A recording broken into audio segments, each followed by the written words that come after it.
आज उन्हें हमारी आज की वीडियो में आप सभी बच्चों का बहुत ही स्वागत और प्यार भरा स्नेह। कल मैंने आप लोगों को बेटा बताया था कि हमारा कल का विषय था, ये उप विषय में प्रेम माधुरी और यमुना छवि दो थे।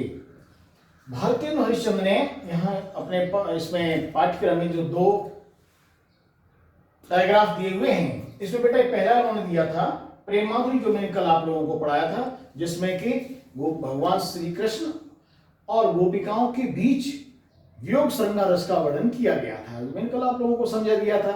और आज यमुना छवि, आज का हमारा ये भाग होगा। ये भारतीय हरिश्चंद्र जी ने लिखा है यमुना छवि। यमुना की छवि, यमुना तो आप सभी जानते हैं। और ब्रज में, ब्रज की तो बात आते ही और मन कितना प्रफुल्लित हो जाता है। ब्रज के लिए हर कवि कितना लालायित रहा है। मैंने आपको बताया था कि भगवान श्री कृष्ण के बहुत ही एक ऐसे कवि जिनका कि कुछ वर्णन नहीं किया जा सकता। उन्होंने स्वयं क्या कहा था, मानुष हो तो वही रसखान। रसखान जी ने भगवान श्री कृष्ण को अपने अंदर एक विशेष मूर्ति लेकर, एक विशेष कहना चाहिए इष्ट देव का स्वरूप लेकर उन्होंने क्या कहा था कि मानुष हो तो वही रसखान, बसों ब्रज गोकुल गांव के ग्वारन, जो पस हो तो कहा बस मेरो, चलो नित नंद की धेनु मजारन, और जो खग हो तो बसेरो करो नित कालिनी कूल कदम की डान, और पाहन हो तो वही गिर करो छत्र कर पुरंदर की धारा। कितना अच्छा वर्णन किया था। जिस जहां की एक मात्र उंगली पर भगवान श्री कृष्ण ने पर्वत को ग्रहण कर लिया था। वो कहते हैं यदि मैं मनुष्य बनूं, मानुष हो तो वही रसखान। रसखान कहते हैं अगर मैं मनुष्य बनूं, मानुष हो तो वही रसखान, बसों ब्रज गोकुल गांव के ग्वारन। तो ये इसको छोड़िए, यहीं पर मैंने केवल उदाहरण दिया था इसका। तो अब वहां पर यमुना है। यमुना की छवि का तो वर्णन क्या है, भगवान श्री कृष्ण अपने ग्वाल वालों के साथ आकर के वहां कैसी क्रीड़ाएं करते थे, कैसे खेलते थे। इसी के संदर्भ में यमुना की छवि का वर्णन बहुत ही सुंदर तरीके से हमारे इस पाठ में किया गया है। मैं आपको अभी बता रहा हूं, पढ़ाऊंगा इसमें बेटा। तो देखिए इसमें जो वर्णन किया गया है यमुना छवि का, पहला इन्होंने किया है यमुना छवि भारतीय हरिश्चंद्र। तरन तनुजा तट तमाल तरवर बहु छाए, झुके कूल सो जल परसन हित मनहु सुहाए, किंधो मुकुर में लखत उजग सब निज निज शोभा, और क्या प्रणबत जल जान परम पावन फल लोभा, मन आतप वारण तीर को सिमट सवे छाए रहत, कह हर सेवा हित न रहे नरक नैन मन सुगल। कितना अच्छा वर्णन किया है। देखिए तरन तनुजा तट तमाल तरवर बहु छाए। तरन तनुजा, तरन तनुजा यमुना के लिए संबोधित किया। यमुना का तट तमाल, तट माने किनारे पर, तमाल के वृक्ष, यमुना के किनारे पर तमाल के वृक्ष, तरवर बहु छाए, बड़े बड़े वृक्ष अपनी शोभा को सुशोभित हो रहे हैं।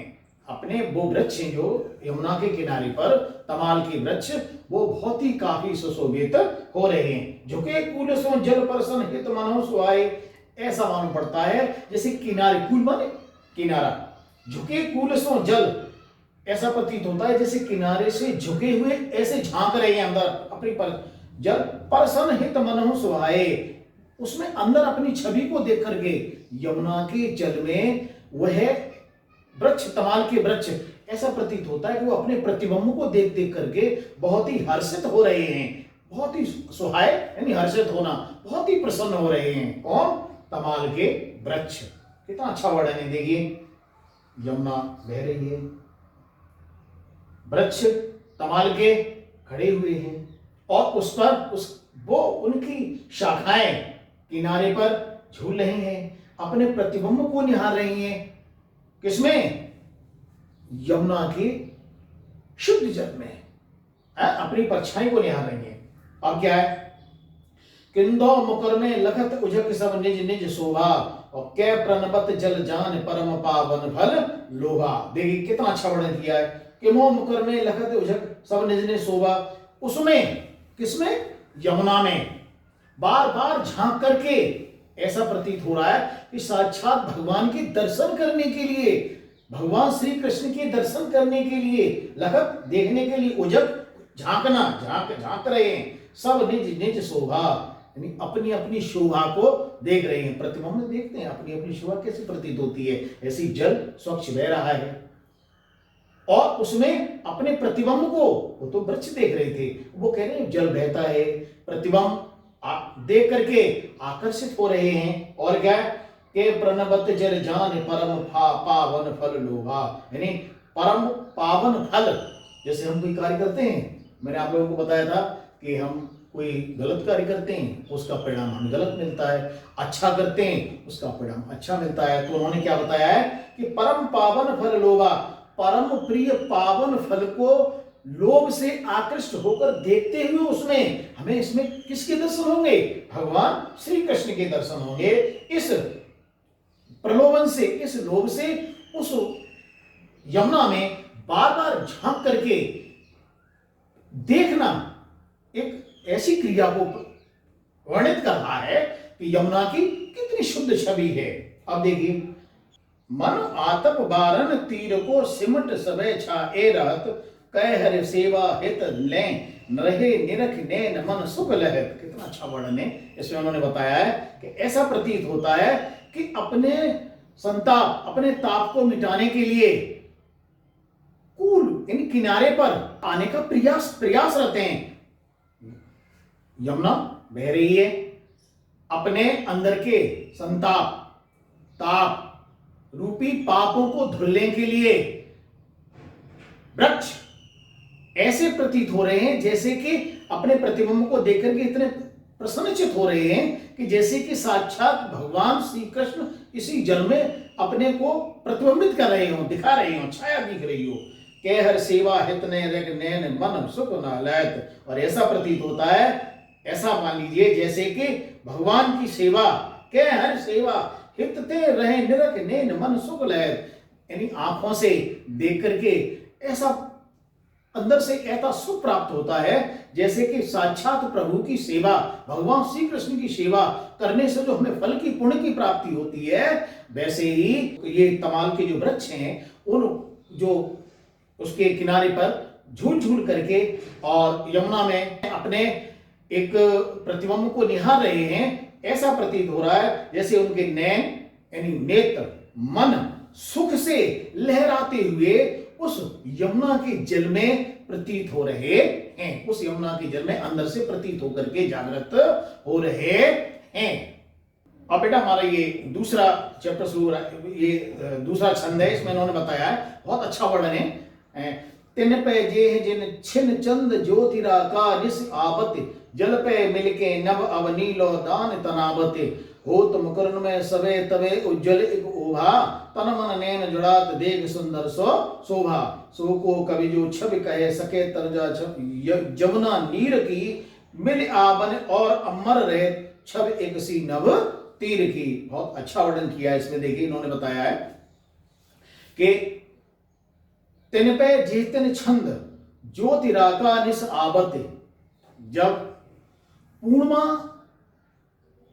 का चंद्रमा, जेतन छिन चंद ज्योतिराका निस आवत, चंद्रमा रात में जब अपनी ज्योति को, अपनी चंद्रमा अपनी किरणों को यमुना के ऊपर बिखेर रहा है, यमुना के पानी पर बिखेर रहा है, तो कैसा प्रतीत हो रहा है? निस आवति, यानी रात में जब आता है, जो अपनी ज्योति को, यदि चंद्रमा अपनी प्रकाश को फैलाता है, जल में मिलके नव आवरण तान तनावत, जल में आकर के मिलकर के, जब से मिलकर के ऐसा प्रतीत हो रहा है जैसे अवलो नव तान तनावत, जैसे यमुना के जल से लेकर के और चंद्रमा तक अवलो लो तान तनावत, तंबू जैसा तन गया है एक, उधर से चंद्रमा की किरणें आ रही हैं, नीचे जल बह रहा है, जल में से प्रतिबिंब प्रकाश का निकल करके, और ऐसा प्रतीत होता है जैसे कि चंद्रमा से लेकर के और ये यमुना के जल तक एक विशेष तंबू सा तन गया है, तान तनावत, हो तुम कर में सबे वे उज्जवल एक ओभा तन मन नयन जुड़ा देख सुंदर सो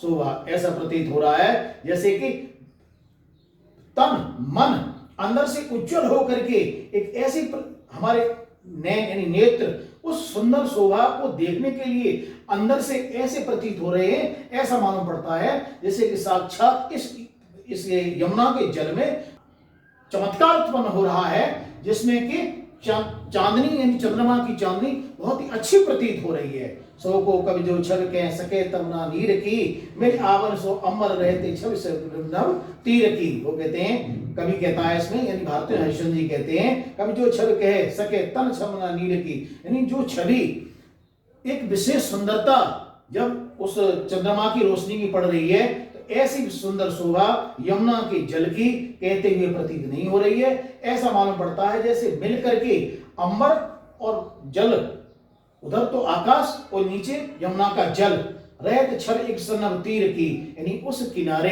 तीर कहते किनारे के लिए, यमुना के किनारे ऐसा सुंदर वातावरण बन गया है, एक चंद्रमा की रात की रोशनी का और यमुना के जल का एक, और उसकी छवि का वर्णन भारतीय हरिश्चंद्र जी कहते हैं कि मुझे कहते हुए, वर्णित करते हुए भी वर्णित नहीं हो पा रहा है। कोई भी कवि उस वर्णन को करते हुए भी उसकी कलम जो है रुकती है, क्योंकि अपार वर्णन हुआ है। इसी के बाद अब बेटा आपका आता है ये तीसरा छंद है। इसमें भी बहुत अच्छा वर्णन चंद्रमा की चांदनी का ही वर्णन इसमें किया गया है। चंद्रमा की चांदनी किस प्रकार, उसमें तो सीधा सीधा चंद्रमा का वर्णन था। अब इसमें देखिए, परत चंद्र प्रतिबंब कहूं जल मध्य चमकायो, लोल लहर लय नचत कबहु सोही मन भायो, मन हरि दर्शन होत हत चंद्र जल बसत सुहायो, के तरंग कर मुकुर लिए शोभित छवि छायो, के रासर मन में हरि मुकुट आधा जल दिखरात है, मैं जल और हरि मूर्ति बसत सा प्रतिबंब लखात है। कितना अच्छा वर्णन है। देखिए, परत चंद्र प्रतिबंब कहूं जल मध्य चमकायो, जब चंद्रमा यानी यमुना के जल में जब चंद्रमा का प्रतिबंब आकर के पड़ता है तो जल मध्य चमकायो, जल के मध्य, जल की चलती हुई उज्ज्वलता को किस प्रकार से चमकाता है। लोल मलहर नचत कबहू सोई मन भायो। वो कहते हैं कि लोल लहर लय नचत, यानी लहरें लेते हुए, जैसे उसमें लहरें आती हैं चंद्रमा उसमें पानी में, तो चंद्र पानी की लहरों के साथ चंद्रमा में क्या होता है, चंद्रमा की रोशनी कैसी होती है, नचत कबहू सोई मन भाया, तो नाचती हुई जैसी मन को बहुत ही सुंदर प्रतीत हो रही है, बहुत सुंदर भारी मन भायो, मन हरि हर दर्शन हेतु चंद्र जल बसत सुहायो, मन हरि बसत, ऐसा मालूम पड़ता है जैसे कि चंद्रमा स्वयं भगवान श्री विष्णु नारायण जी के, मैंने आपको बेटा एक दिन बताया था कि विष्णु का निवास कहां था, भगवान श्री नारायण जी का, उनका निवास था क्षीर सागर में। तो ऐसा प्रतीत होता है कि जैसे क्षीर सागर यमुना में आ गया हो और स्वयं चंद्रमा उनके दर्शन करने के लिए वहां पर आ रहा हो। कितना अच्छा वर्णन है। देखिए, भारतीय हरिश्चंद्र ने अच्छा वर्णन किया है। मन हरि दर्शन हेतु चंद्र जल बसत बरसो आयो, यमुना का जल चंद्रमा अंदर से देखने के लिए ऐसा प्रतीत हो रहा है जैसे साक्षात भगवान के दर्शन करने के लिए आ गया हो। और कै तरंग कर मुकुर लिए सब शोभत छायो, और कै ऐसे, या फिर ऐसा प्रतीत मालूम हो रहा है कि तरंगें स्वयं ऊपर उठ करके अपनी शोभा को, विशेष छवि को प्रतीत कर रही हैं कि रास रमन में हर मुकुट आधा जल दिखरात है। और क्या फिर ऐसा प्रतीत हो रहा है कि यमुना के जल में भगवान श्री कृष्ण का मुकुट, और ऐसा प्रतीत हो रहा है जैसे कि स्वयं भगवान श्री कृष्ण यमुना में स्नान करने के लिए आए हुए हैं, उनके दर्शन करने के लिए जल दिखराते, जल अपनी शोभा को, उनकी अपनी शोभा के द्वारा भगवान कृष्ण की शोभा को प्रतीत करने के लिए चंद्रमा की किरणें शोभाएं बढ़ा रही हैं। और क्या बताते हैं, मैं जल और हरि मूर्ति बसतता प्रतिबंब लखात है। और उन्होंने क्या बताया है कि मैं जल और हरि मूर्ति बसत सा प्रतिबंब लखात है। मैं स्वयं भगवान श्री कृष्ण जल और हरि मूर्ति, जल के हृदय में भगवान की मूर्ति बसती हुई उस प्रतिबिंब में चंद्रमा की रोशनी को दिखाई दे रही है। अब आपका आता है बेटा ये चौथा पैराग्राफ, इसमें भी बहुत अच्छा वर्णन किया गया। इसमें क्या बताया है कि जब यमुना का जल तरंगें जब उसमें उठती हैं, हिलोरें उठती हैं, तो उन हिलोरों में किस प्रकार चंद्रमा की रोशनी कैसे प्रतीत होती है, वो बहुत अच्छा वर्णन किया है। देखिए, कबहु होत सत्य चंद कबहु प्रगट दुर्भाजत पवन गबन बस बिंब रूप जल में बहु साजत। बहुत अच्छा वर्णन है। देखिए इसमें उन्होंने क्या बताया है कि कबहु होत सत्य चंद कबहु प्रगटत दुर्भाजत, कभी कभी तो क्या होता है, ऐसा मालूम पड़ता है कि चंद्रमा होत सत्य चंद कबहु प्रगटत दुर्भाजत, कभी तो ऐसा मालूम पड़ता है कि चंद्रमा यहां प्रकट हो गया। जैसे यमुना की हिलोरें उठती हैं, तांडे उठती हैं, तो मालूम पड़ता है कि चंद्रमा यहां एक आ गया, और कभी मालूम पड़ता है कि बहुत सारे चंद्रमा हो गए, और कबहु प्रकट दुर्भाग, और कभी मालूम पड़ता है कि प्रकट होकर के भी दूर चला गया, दूर भाग गया। और कभी पवन गबन बस बिंब रूप जल में यह साजत, और कभी कभी पवन यानी हवा के साथ बिंब यानी प्रतिबिंब उसका किस तरीके से मालूम पड़ता है कि जल में बहुत दूर भागता हुआ जा रहा है। मनुष्य से भरे अनुराग जमन जल लोटत डोले, कह तरंग की डोर हिलोरन करत कलोले। कितना अच्छा वर्णन है इसमें। उन्होंने क्या कहा, मनुष्य से भरे अनुराग जमन जल लोटत डोले, और कैसा मालूम पड़ता है कभी कभी तो कि शशि चंद्रमा, चंद्रमा की रोशनी, चंद्रमा की किरणें जिस प्रकार से कि डोर, किसी की डोर होती है, डोर हाथ में लेकर के हम हिलाते हैं, ठीक उसी प्रकार से यमुना लौटते हुए यानी डोलते हुए हिलते हुए प्रतीत हो रही है। और के तरंग की डोर हिडोरे करत कलोले, और के ऐसा मालूम पड़ता है कि स्वयं हिडोले, जैसे झूले में हिडोले लगते हैं, ठीक उसी प्रकार से भगवान कृष्ण स्वयं उसमें हिडोले ले रहे हैं।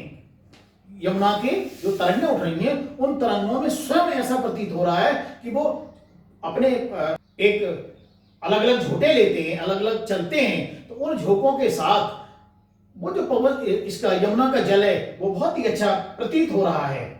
के बाल गुड़ी नव में उड़ी सोहत इत उत धावती, के अवगाहत डोलत को ब्रज रमणी जल आवती। ये दो लाइनें बेटा इंपॉर्टेंट है, ये अच्छी हैं और ये परीक्षा में आने योग्य है, इसको जरा अच्छी तरीके समझ लेना। क्या बाल गुड़ी नव में उड़ी, बाल गुड़ी कहते हैं बच्चों की पतंग के लिए, और क्या ऐसा प्रतीत होता है जैसे बच्चों की पतंग आकाश में उड़ती शोभा को प्रतीत होती है, जैसे बच्चे पतंग उड़ाते हैं और ऐसा मालूम होता है कि अब गई इधर उधर हिलने लगी, ठीक उसी प्रकार से ऐसा प्रतीत हो रहा है। और के अवगाहत डोरत को ब्रज रमणी जल आवती, और गया ऐसा प्रतीत हो रहा है कि जैसे कोई ब्रज की रमणी, ब्रज वाला स्वयं स्नान करके और निकल करके जा रही हो, तो उसके शरीर के द्वारा जो सुशोभित शोभा प्रतीत हो रही है वो यमुना जल और चंद्रमा की रोशनी में उस छवि को दो गुना बढ़ा रही है। अब आपका आता है पांचवा छंद भारती हरिश्चंद्र जी ने जो किया है। मन जुग पक्ष प्रत्यक्ष होत स्मिट जात जमन जल, कई तारागन ठगन लुकत प्रगट सस अबिकल, और कै कालिंदी नीर तरंग जितो उपजावत, तितनो हीधर रूप मिलन हत तो धावत। कितना सुंदर वर्णन है। कै बहुत रजत चकई चलत ते फुहार जल उछरत, कै निष्पत्ति मल्ल अनेक विधि उठ बैठत कसरत करत। बहुत अच्छा वर्णन है। इसमें उन्होंने बताया है कि श्याम और श्वेत पक्ष हमारे दो होते हैं, एक कृष्ण पक्ष और एक शुक्ल पक्ष। तो इन्होंने यहां पर बताया है मन जो पक्ष प्रत्यक्ष होत सब जाम जमन जल, ऐसा प्रतीत होता है कभी कभी चंद्रमा अपनी रोशनी को हटा लेता है तो मालूम पड़ता है कि अब श्याम पक्ष आ गया, कृष्ण पक्ष आ गया, और अलग हटा, और जब उसकी किरणें पड़ती हैं आकर के, जब कुछ प्रतिपक्ष होत मिटत जमुना का जल, और उस समय जब चंद्रमा की किरणें आ जाती है तो मालूम पड़ता है कि बहुत ही अच्छी किरणें सुशोभित हो रही हैं, चंद्रमा का जल, चंद्रमा की रोशनी अपनी शोभा को बढ़ा रही है। के तारागण ठगन लुकत प्रकटत सस्य अवगत, और या फिर ऐसा प्रतीत होता है कि तारागण ठगे से प्रतीत हो रहे हैं, वो जो रोशनी है चंद्रमा की और जल में, जब यमुना के जल में प्रतीत होती है तो ऐसा मालूम पड़ता है कि तारागणों को ठगने के लिए चंद्रमा यह चाल चल रहा है, ये खेल खेल रहा है ना। के कालिंदी नीर तरंग जियो उपजाव, और या फिर ऐसा प्रतीत होता है जैसे कि कालिंदी यमुना का नीर तरंगों में एक प्रफुल्लित होकर के उपज रहा है, यानी उमड़ रहा है, कितनो है धर रूप मिलन हत्ता सो धावको, कितने रूप धारण करता है, कभी बह रहा है, कभी उछल रहा है, कभी हिलोरे ले रहा है, कभी तरंगे ले रहा है। तो कैसा मालूम पड़ता है, जैसे यमुना का जल विभिन्न स्वरूप विभिन्न आकारों को लेकर के विभिन्न आकारों में अपनी शोभा को सुशोभित हो रहा है।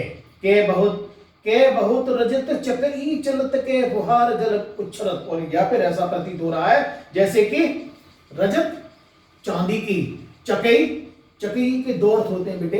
एक तो देखिए बच्चों, एक होता है चकई कहते हैं ये कुम्हार का जो चाक होता है, और एक होता है बच्चों की खेलने वाली चकई जो होती है। ठीक उसी के समान उन्होंने कितनी अच्छी वर्णन किया है कि चांदी की चकई की भांति चलने से फुहार जब जल की उठती है चंद्रमा में, तो कितना सुंदर दर्शन है। उस समय कैसा वर्णन होता है, कितनी अच्छी शोभा प्रतीत हो रही है, कैसा दृश्य बन जाता है। और कै निष्पत्ति मत मल अनेक विद उठ पटत कसरत करत, और यहाँ पर ऐसा प्रतीत हो रहा है जैसे कि कोई योद्धा, मल्ल योद्धा, चंद्रमा की रोशनी आ रही है और उसी जैसे कभी कम हो गई, कभी ज्यादा हो गई, कभी रोशनी के ऊपर अपना अधिकार कर लिया, कभी हट गई। जिस प्रकार से कि कोई मल्ल यानी योद्धा कभी अपने प्रतिद्वंदी को पछाड़ देता है, कभी अलग हो जाता है, कभी तो जैसे मल्ल योद्धा अपने युद्ध करते हैं, ठीक उसी प्रकार से उठ बैठत कसरत करत, उठकर बैठ करके ऐसा मालूम पड़ता है कि वो चंद्रमा व्यायाम जैसा कर रहा है यमुना के जल को देख कर के। अब इसमें आपका ये छठवां अंतिम छंद है, बहुत अच्छा है और ये अच्छा भी महत्वपूर्ण भी है। इसमें उन्होंने कवि ने भारतेंदु हरिश्चंद्र जी ने यमुना पर विहार करने वाले जो पक्षी हैं उनका वर्णन किया है, और उन पक्षियों से किस प्रकार से यमुना की शोभा बढ़ती है उस शोभा का वर्णन यहाँ पर किया गया है। देखिए, पूजत कहें कल हंस कहूँ मज्जत पारावत, कहूँ कारंड उड़त कहूँ जल कुक्कुड़ धावत, चक्रवाक कहूँ बसत कहूँ कत ध्यान लगावत, और सुख पिक जल कहूँ पिबत जलम भ्रमराव लिगावत, कहूँ तट पर नाचत मोर बह रोर विविध पक्षी करत, और जल पाहन नहान करे सुख भरे तट शोभा तब जिय भरत। बहुत अच्छा वर्णन है। देखिए, पूजत कहूँ कल हंस कहूँ मज्जत पारावत, यमुना के किनारे पर, यमुना की जल की धाराओं के किनारे पर, पूजत कहूँ कल हंस, कहीं कहीं राजसी हंस, राजहंस अपनी आवाज को निकाल रहे हैं, गूंज रहे हैं, अपनी कुहकट को निकाल रहे हैं। कहूँ मज्जत पारावत, पारावत कहते हैं कबूतर के लिए, और कहीं कबूतर स्नान कर रहे हैं, पावत कहते हैं स्नान करने के लिए। कहीं तो राजहंस अपनी आवाजें निकाल रहे हैं, बोल रहे हैं बहुत आनंदमयी मुद्रा में, और कहीं पारावत मज्जत, कहीं कबूतर स्नान कर रहे हैं। और अब देखिए, कहूँ कारंडव उड़त कहूँ, और कहीं कारंडव नाम के जो विशेष पक्षी होता है कारंडव, वो उड़ता हुआ, और कहूँ जल कुक्कुट धावत, और कहीं जल में कुक्कुट धावत। जल कुक्कुट कहते हैं जल मुर्गी के लिए, मुर्गा, जल मुर्गा, कुक्कुट कहते हैं मुर्गे के लिए, जल मुर्गा किस प्रकार से उड़ता हुआ, उड़ते इधर से उधर, उधर से इधर दौड़ते हुए प्रतीत हो रहे हैं।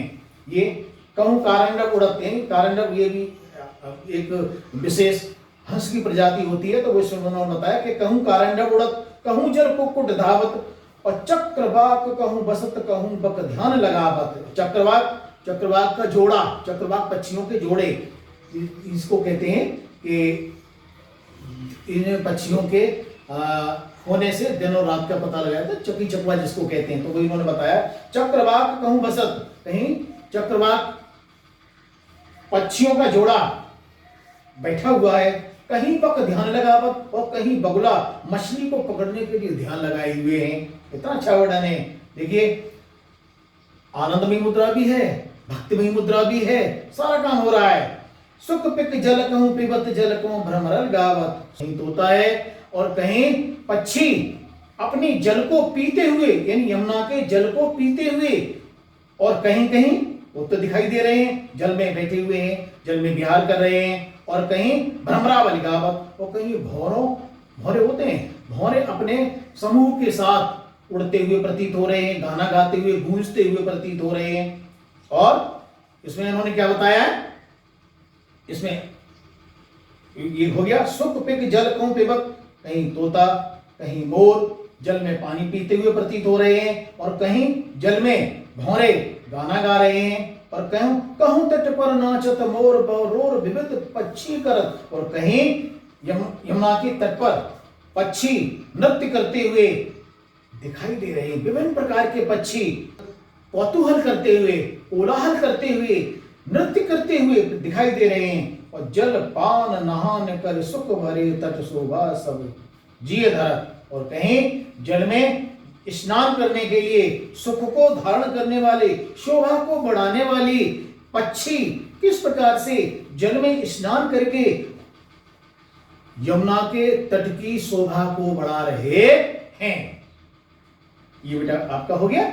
इसमें देखिए भारतेंद्र हरिश्चंद्र जी ने यमुना छवि में जो वर्णन किया है, इसमें जो उन्होंने इनकी जो रचना है, इस रचना में अलंकार के जो प्रयोग किए हैं, मैं काव्य का सौंदर्य बता रहा हूं। इसमें अनुप्रास, उत्प्रेक्षा, संदेह अलंकार का इन्होंने वर्णन किया है, और ब्रज भाषा है, बहुत ही अच्छा पाठ है ये। इसको बेटा एक बार पुनः आप लोग, मैंने जो बताया है ज्यादा स्पीड गति मैंने नहीं पकड़ी है, आप लोग नोट भी कर लेंगे इसको आराम से, और नोट करने के बाद इसको फिर जब आपके हाथ में नोटबुक किताब आ जाए अच्छी तरीके से दोहरा लेना, इसको पढ़ लेना, और जहां जो चीज समझ में नहीं आए उससे मैंने बताया, रोज मैं बताता हूं, उसी हिसाब से कमेंट बॉक्स में आप लोग मुझसे जो भी चाहे, जो भी चीज समझ में नहीं है वो आप बेटा मुझसे पूछ सकते हैं। बहुत ही अच्छा है, बहुत ही अच्छा ये पाठ है यमुना छवि का। इसको आप लोग नोट कर लिया होगा। इसको इसकी एक्सप्लेन यानी व्याख्या संदर्भ सहित, संदर्भ मैंने बताया ही था, संदर्भ, प्रसंग और व्याख्या। संदर्भ मैंने आप लोगों को बता दिया था, संदर्भ मैंने कई कराए थे फर्स्ट ईयर में, प्रसंग भी लिखाए थे, और व्याख्या और काव्यगत सौंदर्य आपको नोट कर लेने। और मैं इसको जब भी वक्त मिलेगा क्लास में मैं चेक करूंगा। और इसी के साथ बेटा आपका ये मैंने पाठ खत्म कर दिया। और भारतेंद्र हरिश्चंद्र की काव्य जीवन परिचय आप लोग नोट कर लेना। साहित्यिक परिचय में और अच्छी तरीके से क्लास में और करा दूंगा, वैसे मैंने साहित्यिक परिचय ही बता दिया है आप लोगों को। बस इसी के साथ अब हम आज का ये पाठ यही समाप्त करते हैं।